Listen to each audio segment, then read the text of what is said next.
Yo, what's up, everybody? It's your boy CB, and we are here live on WETF. I don't know really what made me do this, except for the fact that I'm doing this one of the years recap review kind of late.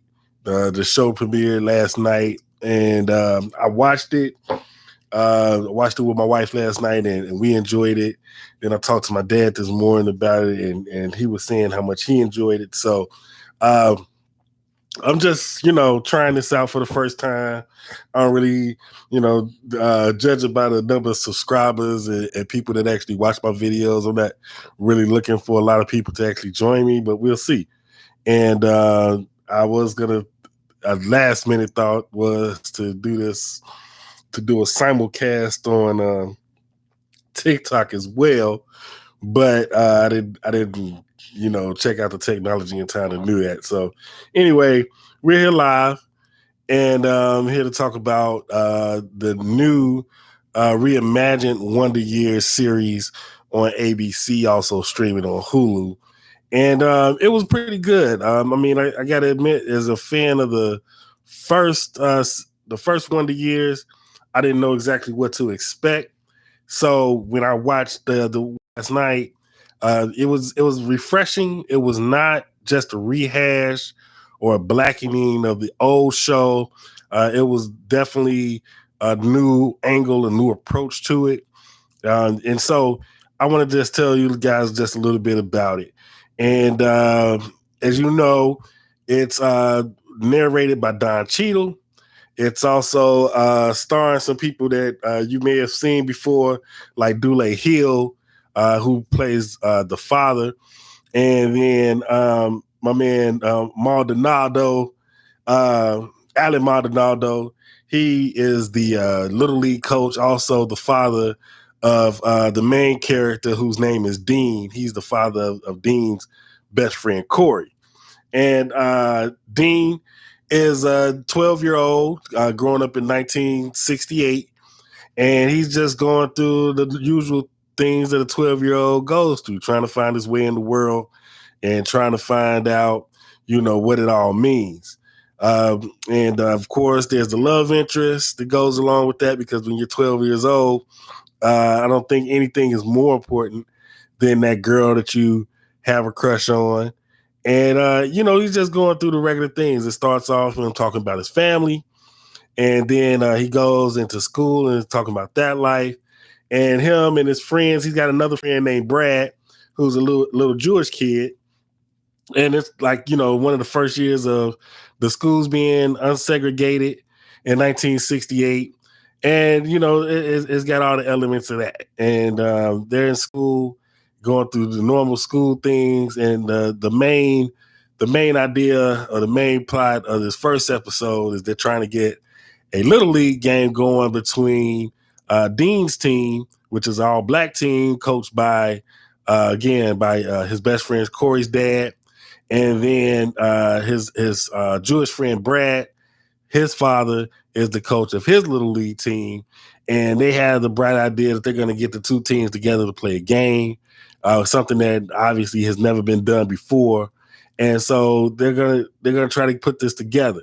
And Dean goes to his mom about it at practice. They go to Corey's dad first, who's the coach of the team, and he's like, hell no, we're not about to have these little white kids coming in here and throwing pitches at my boys or anything like that. But Dean approaches his mom about it, and she's encouraging about it.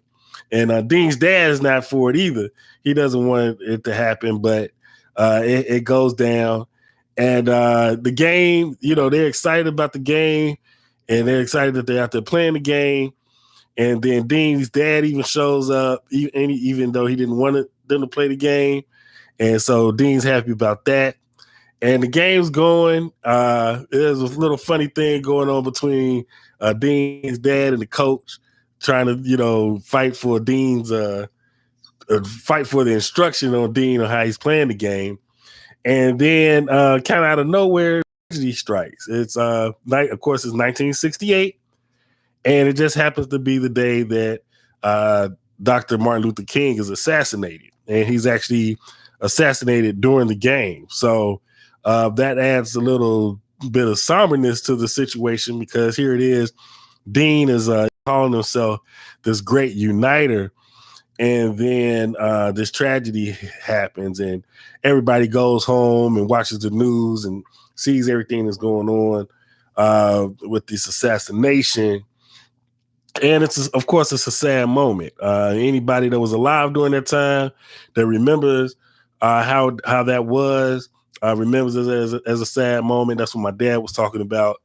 And it just kind of puts a not, I don't want to say it saddens the mood of the whole episode, but it does put a reality check and showing that this is what people were actually dealing with.